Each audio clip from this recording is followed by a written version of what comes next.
दिनांक 17 नोव्हेंबर 2021 रोजी एक ॲडव्होकेट निकेश वानुडे यांनी राहणार करंजी तालुका गोंडपिंपरी यांनी एक तक्रार दिली की त्यांना पूजा शर्मा नावाच्या एका अनोळखी महिलेनं मोबाईलवरून व्हॉट्सअप व्हिडिओ कॉल करून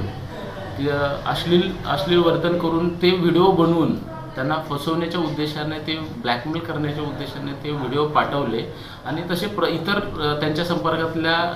व्यक्तींना तो प्रसारित करेन अशा पद्धतीचं मेसेज केले अशी तक्रार प्राप्त झाली। त्यांनी तो नंबर वगैरे ब्लॉक केला। परंतु मी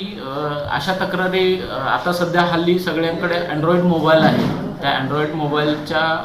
वापरात सगळ्याकडून असे सायबर क्राईम आणि सायबर क्रिमिनल हे टार्गेट करत आहेत, जे अँड्रॉइड मोबाईलच्या मार्फतीनं जसं आर्थिक फ्रॉड करणं, जसं फोनपे ATM कार्डची सर्व्हिस सेंटर आहे म्हणून फोन करणे, त्या मार्फतीनं त्यांचा आर्थिक फ्रॉड करणे, असे त्यांच्या ह्याच्यावर हल्ला करणे अशा पद्धतीचं ते